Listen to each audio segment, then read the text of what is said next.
बालक के सर पे गुरु हाथ रहे तेरा। गुरु ऐसे विनय दे दे, गुणगान करूं तेरा। इस बालक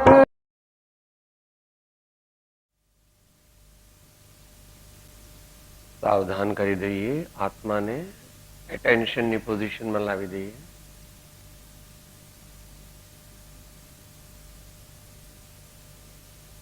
સહજાનંદે શુદ્ધ સ્વરૂપે અવિનાશી હું આત્મ સ્વરૂપ.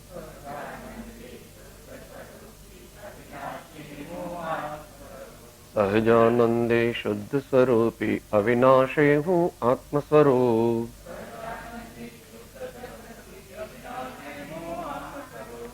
સહજાનંદે શુદ્ધ સ્વરૂપી અવિનાશી હું આત્મ સ્વરૂપ.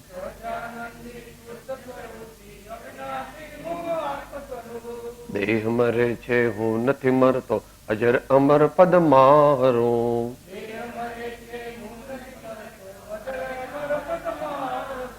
દેહ મરે છે હું નથી મરતો, અજર અમર પદ મારું.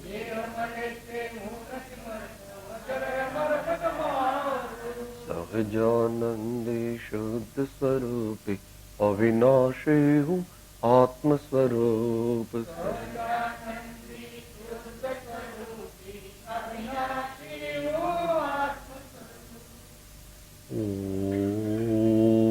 ओंकारं बिंदु संयुक्तं नित्यं ध्यायन्ति योगिनः कामदं मोक्षदं चैव. ओंकाराय नमो नमः. अज्ञानतिमिरान्धानां ज्ञानाञ्जनशलाकया चक्षुरुन्मीलितं येन तस्मै श्री गुरवे नमः. तस्मै श्री गुरवे नमः. परात्पर गुरुवे नमः. परम्पराचार्य गुरुवे नमः. परम गुरवे नमो नमः. ओम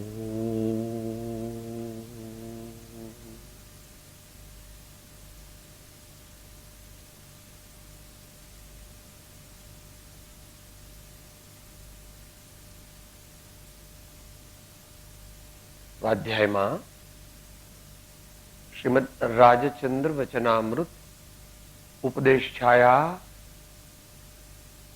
12 ના આધારે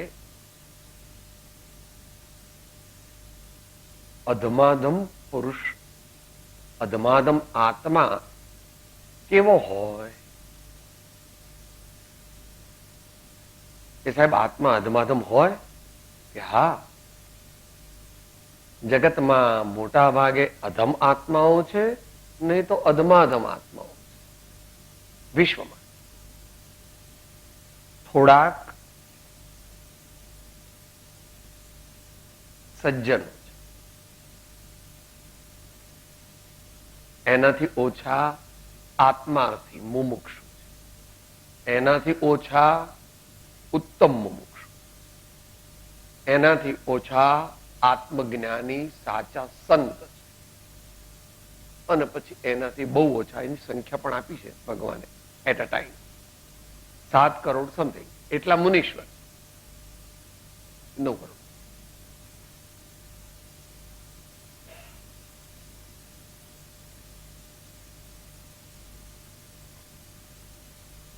પરમાર્થથી પરમાત્મા જેવો આ આત્મા અત્યારે પોતાની જૂઠી માન્યતાને લીધે, જૂઠા જ્ઞાનને લીધે અને જૂઠા આચરણને લીધે અધમાધમ થયો છે એમ આપણે બોલીએ છીએ. 18 19 અધમ અધિકો પતિત સકળ જગત માહો એ નિશ્ચય આવ્યા વિના સાધન કરશે શું.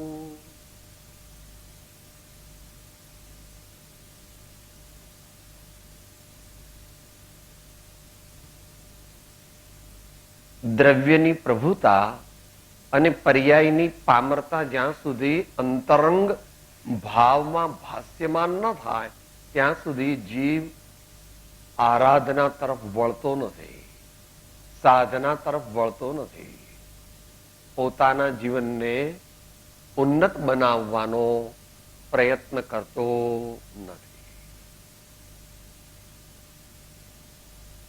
તો પૃષ્ઠ સંખ્યા 728 ઉપર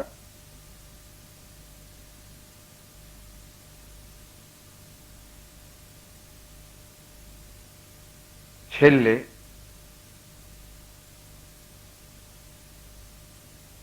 લીધું હતું, પણ આપણે અનુસંધાન માટે અધમાદમ પુરુષના લક્ષણો 1 મિનિટમાં વાંચી જઈએ. 1. સાચા પુરુષને દેખી તેને રોષ ઉત્પન્ન થાય. અધમાદમ પુરુષો એને સંતો, સાધુઓ, ધર્માત્માઓ ગમે નહીં, ઉલટો રોષ થાય એમના પર, એટલે દ્વેષ થાય. તેના સાચા વચન સાંભળી નિંદા કરે. ભગવાનની વાણી, સંતોની વાણી એને ગમે નહીં અને એ ઠીક હવે જાણ્યું આવું બધું એમ કરીને નિંદા કરે છે. સંતોની પણ નિંદા કરે છે, સંતોની વાણીની પણ નિંદા કરે છે. આ દુનિયામાં સૌથી મોટું પાપ મહાવીર ભગવાને, એ કોઈ પર વિષય નીકળશે ત્યારે 70 કોડાકોડી સાગરોપમ આયુષ્યનો બંધ તે સુદેવ, સુગુરુ, સુધર્મ ની બુદ્ધિપૂર્વક, આક્રોશપૂર્વક નિંદા, દ્વેષ કરવાથી થાય છે. 3. ખોટી બુદ્ધિવાળા સાચી બુદ્ધિવાળાને દેખી રોષ કરે. એટલે ખોટી બુદ્ધિવાળા એટલે અધમાધમની વાત ચાલે છે તે. સાચી બુદ્ધિવાળાને દેખી રોષ કરે.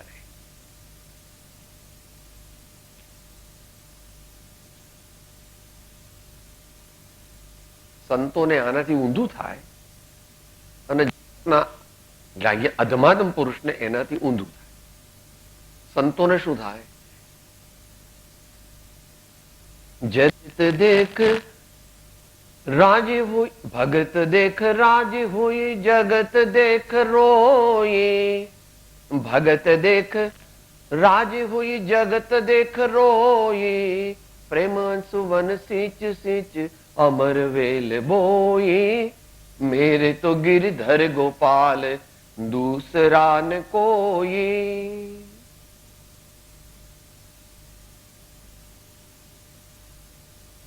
એમાં છેલ્લે કહે છે સંત સદા શીશ ઉપર રામ હૃદય હોય. સંત સદા શીશ ઉપર રામ હૃદય હોય. मेरे तो गिरधर गोपाल दूसरा न कोई. અને આના ઊંધું થાય એનું અધમાનમ પુરુષ. શું થાય એને? ખોટી બુદ્ધિ વાળા એટલે આવા અધમાનમ પુરુષ, સાચી બુદ્ધિ વાળા એટલે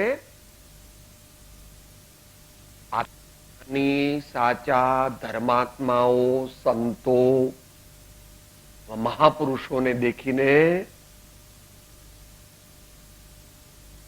રોષ કરે. આગળ કહ્યું તે પ્રમાણે સરળને મૂર્ખ કહે. વિવેચન થઈ ગયું છે એટલે અત્યારે નહીં જઈએ.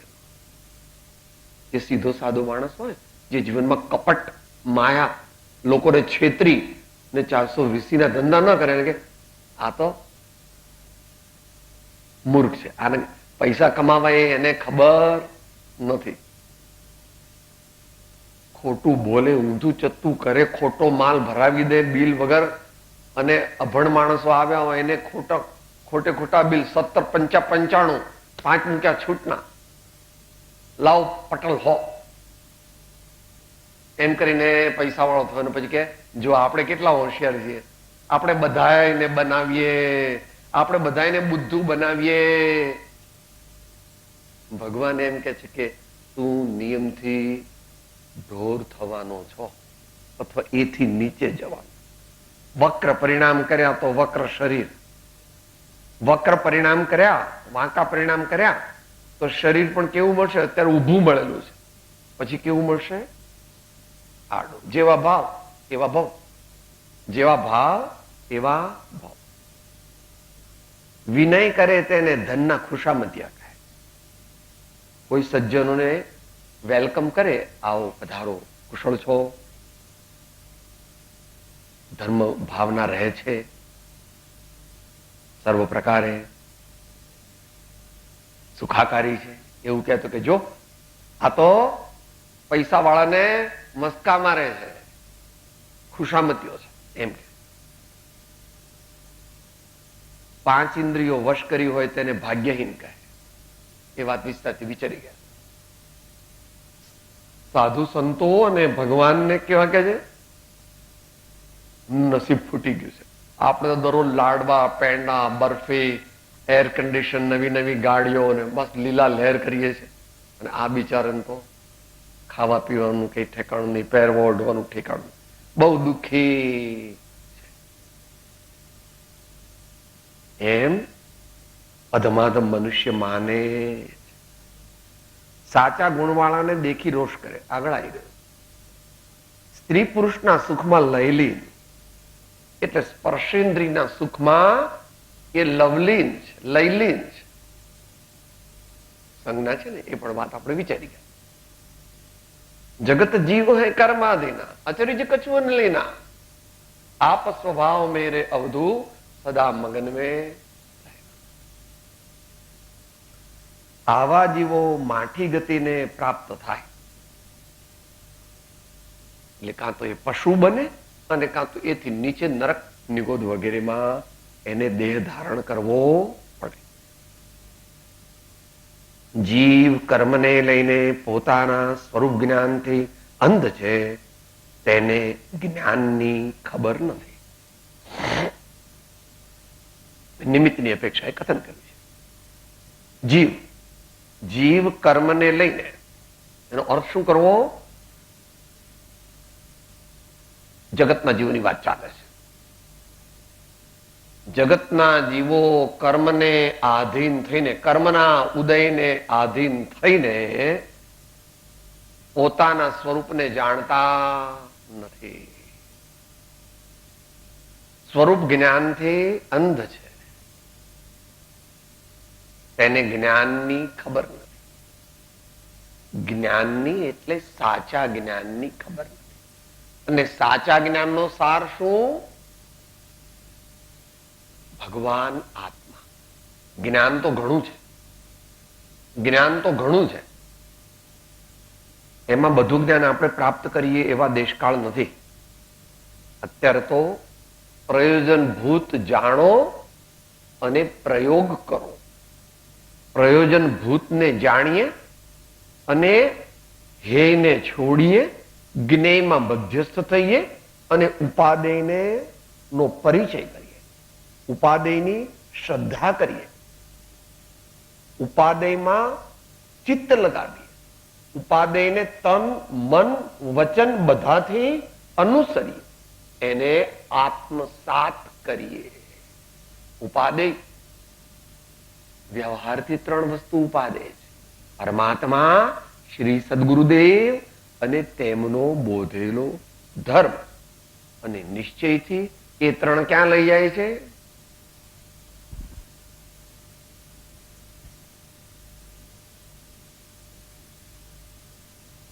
ભગવાનના સાચા દર્શન કરે, સત્પુરુષના સાચા દર્શન કરે અને ભગવાનની વાણીને ખરેખર જાણે, એનું રહસ્ય, તો શું થાય? આજ સવારે બોલ્યા, ભલે ભગવાનના સંદર્ભમાં બોલ્યા હતા, એ ગુરુના સંદર્ભમાં પણ સમજી લેવું અને એ શાસ્ત્રના સંદર્ભમાં પણ સમજી લેવું. બોલ. अब काल लब्धि बल तय दयाल तुम दर्शन पाए भयो खुशा मन शांत भयो मिट सकल द्वंद्व चाख्यो स्वातम रस दुख निकंद मन शांत भयो मिट सकल द्वंद्व चाख्यो स्वातम रस दुख निकंद।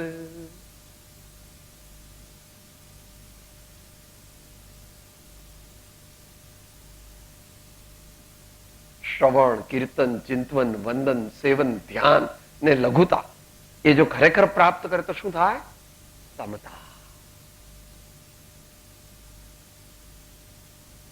કે સાહેબ આવું આગમ પ્રમાણ કઈ છે? હા, એ તું વાંચી લેજે. પ્રવચનસાર ગાથા 80 અને દેવચંદ્રજી મહારાજનું સ્વામી ગુણ ઓળખી સ્વામીને જે બજે દર્શન શુદ્ધતા તેહ પામે. અને નરસિંહ મહેતા ભણે નરસૈયો પ્રભુને ભજતા ભવ ભય ભ્રમણા સગળી ટળી મારી ભવ ભય ભ્રમણા સગળી ટળી મને પ્રભુ ભજવાની ટેવ પડી મને હરિ ગુણ ગાવાની ટેવ પડી મને પ્રભુ ભજવાની ટેવ પડી. એ પ્રભુ અહીંયા જ રહે છે. પાલીતાણા ને સમીર શિખર ને ડાકોર ને પુષ્કર ને બનારસ ને એ બધે અવલંબન રૂપ ભગવાન છે. ભગવાન ક્યાં રહે છે? નિશ્ચય ભગવાન ક્યાં રહે છે? અહીંયા રહે, હૃદય મંદિરમાં, આપણા દેહ દેવળમાં વિરાજમાન ભગવાન ચૈતન્ય દેવ છે. પણ એકદમ એ હાથમાં નથી આવતા એટલે એમના અવલંબનની જરૂર પડે. ગમે તે અવલંબન લો, ભગવાનનું અવલંબન લો, ઓકે. શ્રી સદગુરુ દેવનું અવલંબન લો, ઓકે. શ્રી ભગવાનની અનુભવ વાણી, આચાર્યો સંતોની અનુભવ વાણી, તેનું યથાયોગ્ય રૂઢે પ્રકારે અવલંબન લો. પણ લઈ કોણ શકે? ગુરુગમ દ્વારા અને ઘણા સત્પુરુષાર્થથી ઉત્તમ પાત્રતા પ્રગટાવે એને એમની ઓળખાણ થાય, એ જ એમનું અવલંબન લે. એવું યશો વિજયજી મહારાજ કહે છે. તું ગતિ તું મતિ આશરો તો આલંબન મુજ પ્યારો રે વાચક યશ કહે માહરે તું જીવ જીવન આધારો રે ગિરવારે ગુણ તુમ તણા. ભગવાન મહાવીર સ્વામીના સ્તવ.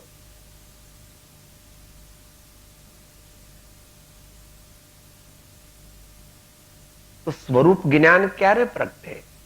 સાચું જ્ઞાન ક્યારે પ્રગટે? જ્યારે ગુરુગમથી ને સત્પાત્રતાથી આત્માનું સ્વરૂપ જાણે, જાણીને પછી એના પર એનો વિચાર કરવાની શક્તિ કેળવે.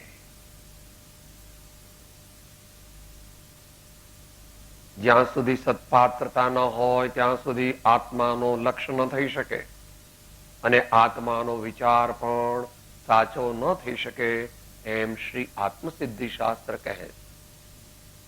તો બધા મહાપુરુષો કહે છે. અને જો એવી પાત્રતા પ્રગટ કરે તો અવશ્ય સુવિચારણા પ્રગટે અને આત્માનું ભાન, આત્માનું સ્વ સંવેદન જ્ઞાન, આત્માનો આંશિક અનુભવ, અતિન્દ્રિય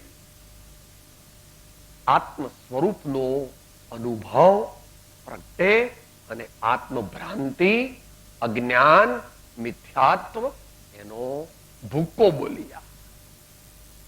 બંને ગાથા સાથે બોલી. દશાન્ય એવી જ્યાં સુધી જીવ લહે નહીં જોગ, મોક્ષ માર્ગ પામે નહીં મટે અંતર, આવે જ્યાં એવી સદગુરુ બોધ સુહાય, તે બોધે સુવિચારણા, ત્યાં પ્રગટે સુખદા. જેવી રીતે 6:30 વાગે સવારે કમળની કળી તળાવમાં હતી, તે સૂર્યના કિરણો આવ્યા એટલે જરા ખીલવા માંડી, અને 7, 7:30 થયા અને સૂર્યના કિરણો આવ્યો તો ઓહ, અને 8 વાગ્યા તો ફૂલ ફ્લેજ લોટસ. ફૂલ ફ્લેજ લોટસ. પણ પેલું પ્લાસ્ટિક નું હોય તો ન થાય હો બા. તમારા બંગલે પ્લાસ્ટિક નું બધું રાખો છો ને, ન થાય. એના પર 1000 સૂર્યના કિરણ પડે તો પણ થાય. પણ સાચી કળી હોય ને એના ઉપર સૂર્યના કિરણો પડે તો એ ખીલવા માંડે. એમ જયારે સદગુરુનો ઉપદેશ જીવ સત્પાત્ર હોય અને એને અંતરમાં ઉતરતો જાય, તેમ તેમ એનો મોહ નાશ પામે અને એનામાં રત્નત્રય ધર્મ, આત્મજ્ઞાન, આત્મ સમાધિ રૂપ ધર્મ પ્રગટે. અને અનંત કાળથી નહીં પ્રાપ્ત થયેલું એવું ઉત્તમોત્તમ આત્મજ્ઞાન, શુદ્ધાત્મ જ્ઞાન, રત્નત્રય ધર્મ, નિશ્ચય સંકિત, તમારે જેટલા ગુણ, પરમાત્મા દર્શન, જે કેવું મહિલાના દર્શન,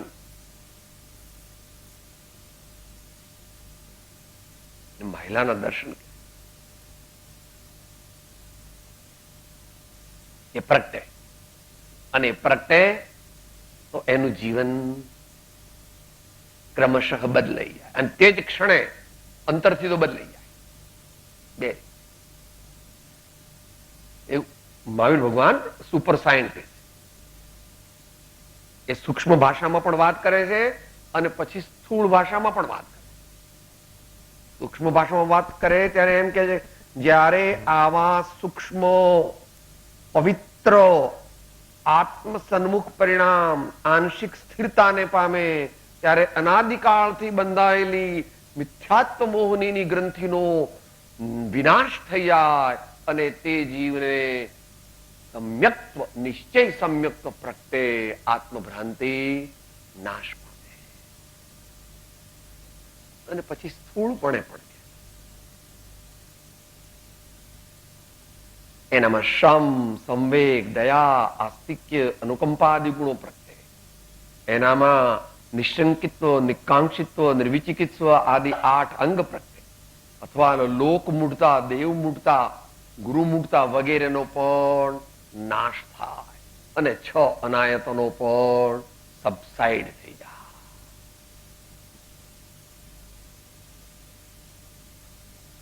ભગવાનને જાણ્યા નથી એટલે આપણે ઘણીવાર ભગવાનને આપણી સાથે સરખાવીએ કે સાહેબ એમની પાસે આવું હતું, સાહેબ એમને આ વાતની ખબર, એમને આવું લેટિન ને પુખ્તું ને એવું બધું આવડતું હતું, એમને ગ્રીક આવડતું હતું. આ મહામૂઢ, દુષ્ટ, મોહાચ્છાદિત બુદ્ધિવાળો જીવ, એને અલ્પ પુણ્યનો ઉદય છે.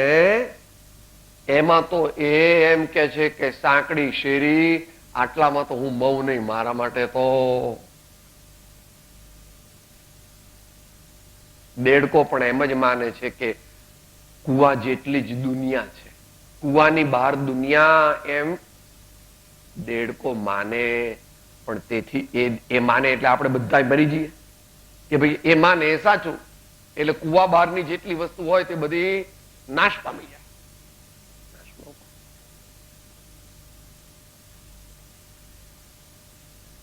જેમ જેમ જેમ જેમ જ્ઞાન પ્રગટે એમ એમ વિનય વધતો જાય. જેમ જેમ જ્ઞાન પ્રગટે એમ વિનય વધતો જાય. ઉદાસો હમ તો જ્ઞાન થયા પહેલા જોઈએ, ત્યાં સુધી જ્ઞાન ન થાય. પહેલી સ્ટેજ શું છે? ઉદાસ. ઠીક છે, ઠીક છે. મુખડું મેં જોયું તારું સર્વ જગ થયું ખારું, મન મારું રહ્યું ન્યારું રે મોહ ન પ્યારા. મોહ ન પ્યારા.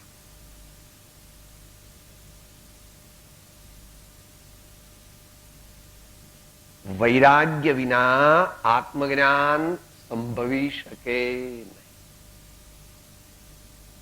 એવું સિદ્ધાંતમાં તો કહ્યું જ છે, પણ અધ્યાત્મ શાસ્ત્રોમાં પણ કહ્યું.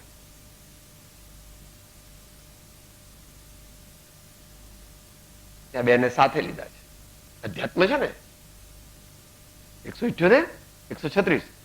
સમ્યક દ્રષ્ટે ભવતિ નિયતમ જ્ઞાન વૈરાગ્ય શક્તિ સ્વમ વસ્તુત્વમ કલયતુમયમ સ્વાનુરૂપાપ્તિ મુક્ત્યા યસ્માદ જ્ઞાત્વા વ્યતિકરમિદમ વસ્તુત્વમ સ્વમ પરમ ચ સ્વસ્મિન આસ્તે વિરમતો પરાત સર્વતો રાગ યોગાત. મોટા પુરુષ, મોટા પુરુષ છે. મોટા પુરુષ, મોટા પુરુષ એટલે શું? જો મોટા શેઠ કોને કહેવાય?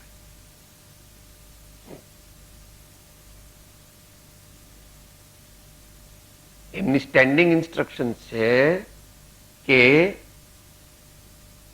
2, 5, 10 હજાર નું દાન આપવાનું હોય તો મને ઇન્ફોર્મ કરવાની જરૂર નથી. 50,000 રૂપિયા ઉપર દાન આપવાનું હોય તો મારાથી ફોન પર વાત કરવી. You need not meet me, you need not see me personally. પણ 3-4 લાખથી વધારે આપવાનું હોય તો મને જરા મળવા આવજો અને સમજાવજો કે ભાઈ કેમ છે કે.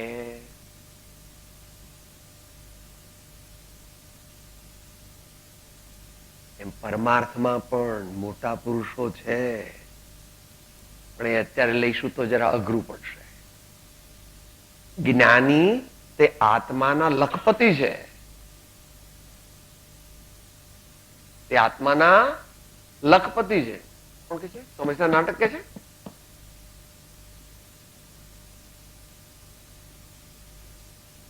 સમયસર નાટક. अंतर की लच्छी सो अजाची लक्ष्यपति है, दास भगवंत के उदास रहे जगत सो सुखिया सदैव ऐसे जीव समकिति.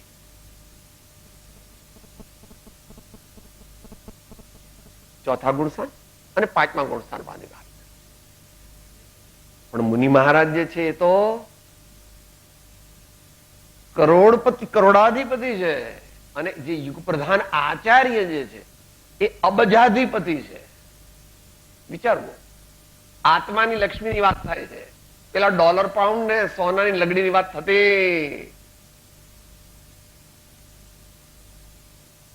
આત્મામાં શું હોય? અતિન્દ્રિય આનંદ, પરમ શાંતિ, દિવ્ય જ્ઞાન.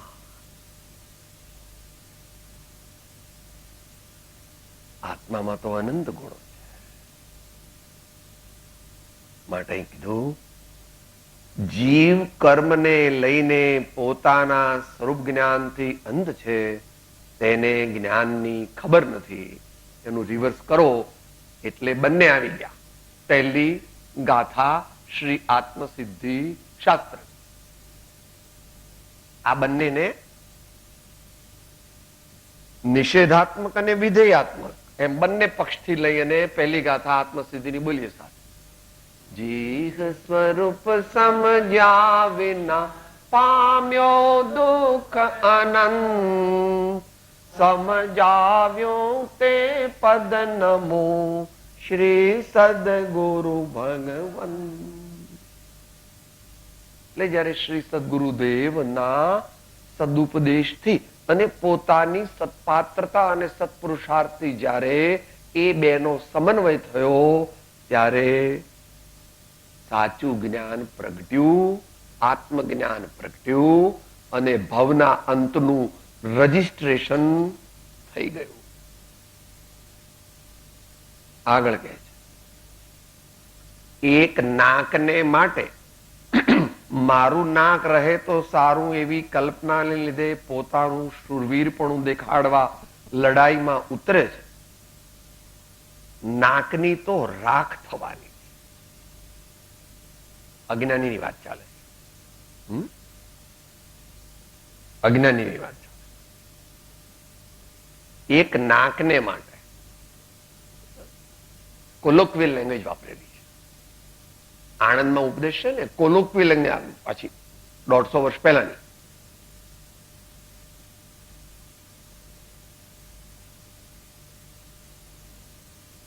અને અજ્ઞાની માટે આ છે ઉપદેશ. એક નાકને માટે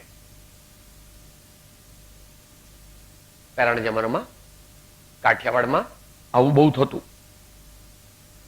આપણે ગરાસિયા હોય ને, ગરાસિયા કોઈ આપણે કોઈ વ્યક્તિ કે કોઈ કોમની વાત નથી કરવી, પણ એમાં એ લોકોમાં જયારે કોઈ પોતાનું એવું બગાડ્યું હોય મોટું, કઈ એવું ખૂન કર્યું હોય, કઈ ગમે તે મોટી મિલકત પચાવી પાડી હોય, ત્યારે મરતી વખતે ડોસો કે અલ્યા છોકરાઓ, જો ફલાણાએ આપણું આવું કરી નાખ્યું, ફલાણાએ આપણું આવું કરી નાખ્યું, તમે એનો બદલો લેજો, અને જો તમે એનો બદલો જ્યાં સુધી નહીં લો ત્યાં સુધી મારો જીવ અવગતે જશે.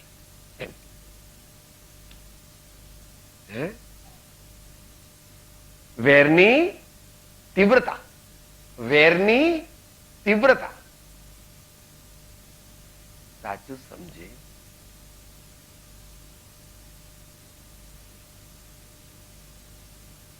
એકાંતે નથી લેવાનું. અહીંયા અજ્ઞાનીની વાત કરી છે. એક નાકને માટે મારું નાક રહે તો સારું એવી કલ્પનાને લીધે પોતાનું શૂરવીરપણું દેખાડવા એક તો પહેલા ખોટી કલ્પના કરી કે મારું નાક રહે. નાકની તો રાખ થવાની, એમ આગળ કહે છે. નાકની તો રાખ થવાની. અને સગા દીઠા મેં શાહ આલમના ભીખ માંગતા શેરીએ કૃપાળુ વિસ્તારથી લીધું છે. જન જાણીએ મન માનીએ નવ કાળ મૂકે, જન જાણીએ મન માનીએ નવ કાળ મૂકે. ભરત ચક્રવર્તીનો દાખલો આવે છે, શીલા પર લખવા જાય છે ને પોતાનું નામ, પછી જગ્યા નહોતી એટલે પહેલાનું નામ ભૂસી નાખ્યું અને પોતાનું નામ. તત્વ હોય ત્યાં પાંચે ક પ્રત્યેનો મોહ હોય નહીં. કીર્તિ, કાંચન, કામિની, કાયા અને કુટુંબ. આ 5 ક માટે જ્યાં મોહ છે ત્યાં આગળ તીવ્ર અજ્ઞાન છે. એ 5 ને સંતોએ દેવાળિયા કંપની કહી. એ હોય ખરું, પણ એનો મોહ ન હોય, અને હોય વા ન પણ હોય. સિદ્ધ ભગવાન ને એકે નથી છે. ભાઈ સિદ્ધ ભગવાન ને કાયા છે.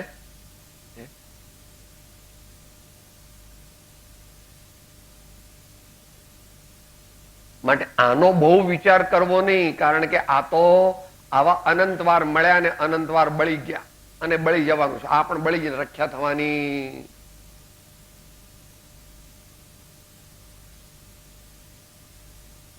તો કલ્પનાને લીધે એટલે ખોટું જ્ઞાન. કલ્પના એટલે ખોટું જ્ઞાન, ખોટી માન્યતા, પોતાનું શૂરવીરપણું દેખાડવા. હું કેવો બળવાન છું, હું કેવો મોટો યોદ્ધો છું, લડાઈમાં ઉતરે છે. લડાઈમાં, યુદ્ધમાં નાકની તો રાખ થવાની છે. તો અજ્ઞાનીને બોધ આપે. જ્ઞાની પુરુષ પણ કોક વાર યુદ્ધ કરે, પરંતુ જ્ઞાની પોતે યુદ્ધ કરતા નથી. ઇનિશિયેટિવ એમને નથી. ઇન જનરલ ન્યાયની રક્ષા માટે જ્ઞાની પણ યુદ્ધ કરે, પણ એ યુદ્ધ કોઈને મારવા માટે નથી, પોતાનું નાક રાખવા માટે નથી, પરંતુ વ્યવહાર ન્યાયની રક્ષા માટે. જગતના ન્યાયની એ 5મા ગુણસ્થાન સુધી હોઈ શકે છે. એ 5મા ગુણસ્થાન સુધી રામે યુદ્ધ કર્યું ને રાવણને માર્યો એમ લોકો કહે છે. રામે રાવણની સાથે યુદ્ધ કર્યું નહોતું, કારણ કે પહેલા હનુમાનજીને મોકલ્યા અને પછી બીજા કોને મોકલ્યા હતા? અંગદને મોકલ્યા હતા. અને બધું પતી ગયું ને બધા મરી ગયા, ઇન્દ્રજીત ને કુંભકર્ણ બધા મળી ગયા. છેવટે રાવણ સામે આવ્યો ત્યારે પણ લક્ષ્મણને કહે, ભાઈ જાઓ, પહેલા ધોળો વાવટો ફરકાવો ને કહો કે રામને હજુ પણ યુદ્ધ કરવું, રામને રાવણને મારવાની ઈચ્છા ને, રામને લંકામાંથી કંઈ પણ લઈ જવું. ખલાસ થઈ ગયું બધું. પણ વિનાશ કાળે વિપરીત બુદ્ધિ. છેલ્લી સમાધાનની ઓફરને પણ રાવણને ભગાવી દે છે અને છેલ્લે વિનાશને પામે. રામને રાવણને મારવો નથી, રામને લંકામાંથી લૂંટીને ઘર ભેગું કઈ કરવું. માત્ર રાજા છે ત્યાં સુધી રાજા તરીકેની ફરજ બજાવે છે, સામાન્યપણે કે ભાઈ ખોટી વાત છોડી દે, ખોટી વાત છોડી દે. એટલે આ અપેક્ષા સમજવું. વિતરાગ વિજ્ઞાન ઘણું ગહન છે. ઘણા જન્મોની સાધનાના ફળરૂપે પોતાની સત્પાત્રતા પ્રગટે, સુબુદ્ધિ પ્રગટે અને સદગુરુનો બોધ અને કૃપા થાય તો વાત આખી સમજણમાં આવે એવી. બાકી તો ઘણું અઘરું. એ પ્રમાણે હિંસા આદિ વિશે પણ સમજી લેવું. હો, રામક્ષાયિક સમકી હતા તદ્ભવ મોક્ષગામી હતા કે આટલી બધી હિંસા કરી સાહેબ નરકે જાય તો નરકે જાય, તો મોક્ષે ગયા. મોક્ષે ગયા કે નહીં રામ? હે, ભરત ચક્રવર્તી મોક્ષે ગયા કે નહીં? આપણે એનો દાખલો લઈને યુદ્ધ કરવું નથી, પણ તત્વ સમજવું છે. તત્વ કેવું છે એ સમજવું છે. આપણામાં રામની લાયકાત નથી, આપણામાં ભરતની લાયકાત નથી. આપણે એમનું બ્લાઇન્ડ ઇમિટેશન કરીએ તો લાંબા વાહે ટૂંકો જાય, મરે નહીં તો માંદો થાય. પણ એમના સદગુણો, અહો મહાપુરુષોના સદગુણો આપણે વર્ષમાં એકવાર ભગવાનને યાદ કરતા નથી. અને ભરત ચક્રવર્તી 1 કલાકે ઘંટ વગડાવતો હતો. ચેત ભરત ચેત, કાળ ઝપાટા. ચેત ભરત ચેત, કાળ ઝપાટા. બોલો, એવા ભરતનો મોક્ષ થાય. અને રામ 11 વાગ્યા સુધી સમ્રાટ થવાના હતા અયોધ્યાના. જરાક ઈશારો મળ્યો કે ભાઈ તમારે રાજ તમને મળવાનું નથી. ઓ બા, એમાં શું વાંધો? મહેલ અને વન જેના અંતરમાં સરખા છે એવા ભગવાન રામને ઓળખે તો એનું જીવન બદલાઈ જાય. આપણને આટલું જરાક કંઈક ઓછું આવે, જો સહેજ ઘી ઓછું હોય, સહેજ મીઠું ઓછું હોય તો તરત મોટો વાંધો પડી જાય છે.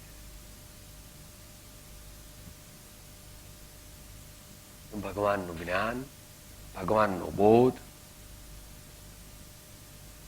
એવો છે ને કેવી રીતે પમાય એ માટે અંતિમ સંદેશનો ચોથો દોહરો છે. એ લઈ અને આપણે સમાપ્તિ અવસર તરફ જઈશું. જીન પ્રવચન દુર્ગમ્યતા થાકે અતિમતિમાન, અવલંબન શ્રી સદગુરુ સુગમ અને સુખ ખાણ. અવલંબન શ્રી સદગુરુ સુગમ અને સુખ ખાણ. સદગુરુ દેવ પરમ કૃપાળુ દેવ ત્રિલોકના નાથ કે સબ સંતન કે જય. આનંદ ઘન ઓમ.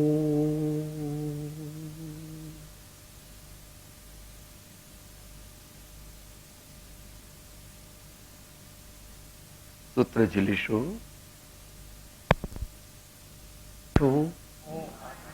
આપનો સેવક છું, સૌનો મિત્ર છું. હું આત્મા છું, આપનો સેવક છું, સૌનો મિત્ર છું. હું આત્મા છું, આપનો સેવક છું, સૌનો મિત્ર છું.